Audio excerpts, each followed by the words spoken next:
Le réchauffement climatique est une réalité et nous sommes tous individuellement responsables de nos décisions et de nos actes. C'est vrai. Aujourd'hui, le secteur du transport routier génère encore trop de gaz à effet de serre. Mais du coup, qu'est-ce qu'on fait ou en tout cas, qu'est-ce qu'on peut faire ? Je pense que le mieux, c'est qu'on aille directement voir dans les différents services de l'entreprise ce qu'on met en place. Eh bien allez, c'est parti. On est parti.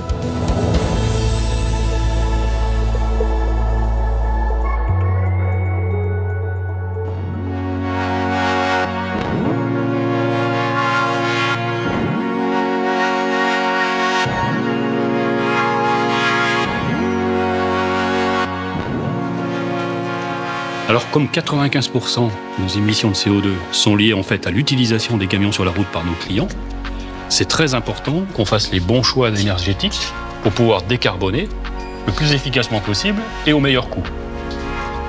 Et en fait, le meilleur expert pour nous parler de ça chez Renault Trucks, c'est Marc Lejeune. Et en fait, il nous attend là-haut sur les toits.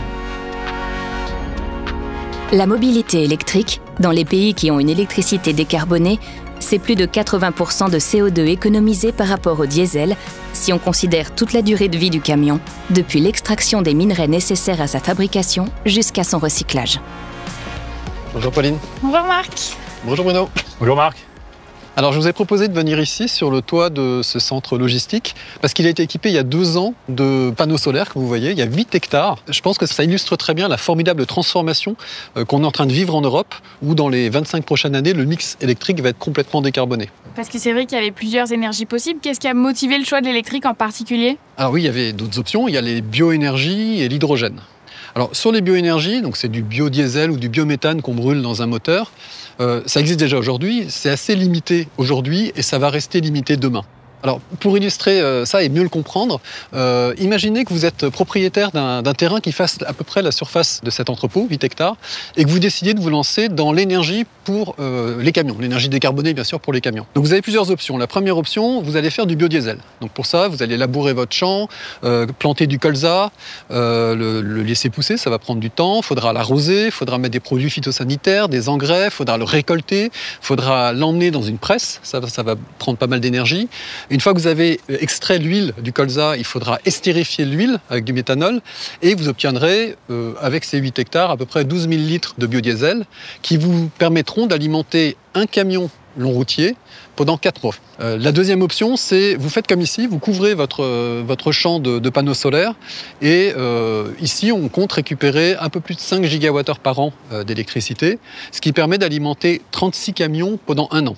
C'est-à-dire 100 fois plus que si on avait utilisé du biodiesel. Donc là, on voit bien l'ordre de grandeur en termes de quantité entre l'électrique à batterie avec du solaire et du biodiesel.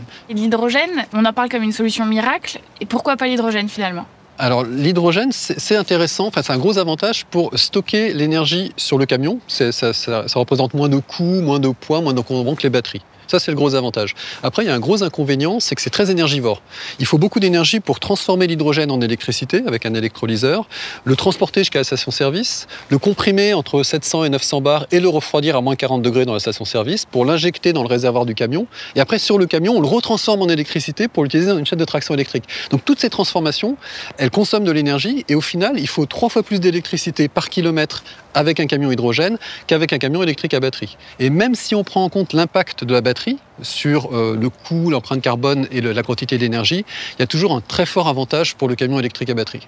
Donc c'est la raison pour laquelle la logique veut d'essayer de faire l'électrique à batterie partout où on peut le faire, et quand on ne sait pas faire, on choisit l'hydrogène. Ça pose quand même la question de est-ce qu'il y aura assez d'électricité pour tout le monde ? Aujourd'hui, si on regarde l'électricité européenne, il y a à peu près 1/3 de fossiles, donc c'est du gaz, du charbon, un gros tiers de renouvelables, donc de l'hydraulique, de la biomasse, de l'éolien et du solaire, et un petit tiers de nucléaire, surtout dans certains pays.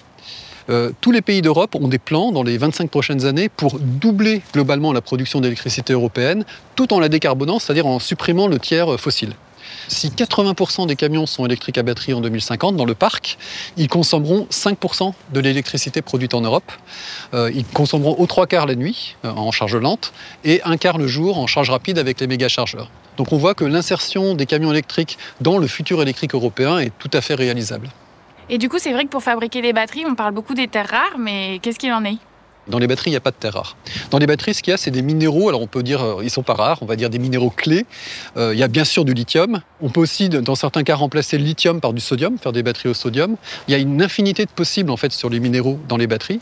Et après, à la cathode, on a un métal de transition qui peut être très variable. Donc nous, actuellement, on a du nickel, manganèse, cobalt ou du nickel, cobalt, aluminium. La plupart des rapports qu'on a vus indique qu'il y a assez de minéraux sur Terre pour faire décoller la mobilité électrique voitures et camions dans les 30 prochaines années, ainsi que l'électrification du reste de la société. Et puis, on est en train de mettre en place des filières de recyclage qui vont nous permettre de réutiliser ces minéraux et de les réinjecter dans les phases de fabrication des batteries. D'une certaine façon, on est en train de constituer en ce moment en Europe, dans les 20 prochaines années, le stock de minéraux qui va nous être utile pour l'avenir, pour les voitures et pour les camions. Et après 2050, on fonctionnera de plus en plus en boucle fermée, c'est-à-dire que le recyclage des batteries permettra de fabriquer une très grande partie des nouvelles batteries. Donc il n'y aura pas de problème de quantité, mais il se pose quand même la question de l'extraction et justement de se constituer ce stock de manière éthique. Et là, on se fait assister par des organismes indépendants qui nous aident à sourcer les matériaux, les fournisseurs, pour être sûr que les extractions sont faites dans de bonnes conditions. Merci beaucoup Marc, c'était très clair. Merci à vous d'avoir pris la peine de monter jusqu'ici et bonne suite. Au revoir. Marc, merci. Renault Trucks, à travers le groupe Volvo, s'appuie sur un organisme indépendant pour sélectionner ses fournisseurs de minerais, RMI, pour Responsible Mineral Initiative. Basé aux États-Unis, l'organisme international indépendant accompagne les industriels comme Renault Trucks dans la sélection de fournisseurs de minerais essentiels.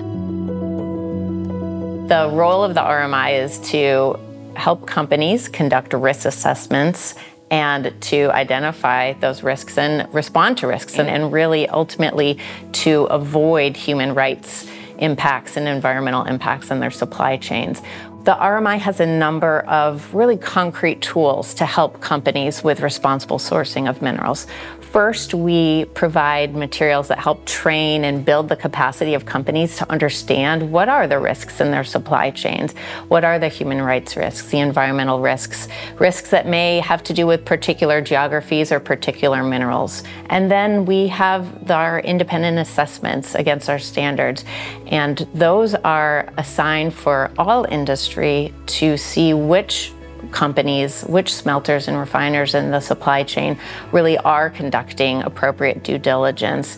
And we publish that, so that's available for companies to consider when they're choosing who are the suppliers in their supply chain. Une démarche qui aide les entreprises à choisir des fournisseurs de matières premières responsables. Une transparence qui les expose publiquement. Les noms des entreprises qui adhèrent à l'organisme sont en libre accès sur le site internet du RMI. Le grand public, en fait, ne sait pas qu'on fabrique aujourd'hui déjà des camions électriques. En fait, c'est là que tout a commencé. En 2020, c'est là que Renault Trucks a produit ses premiers camions électriques.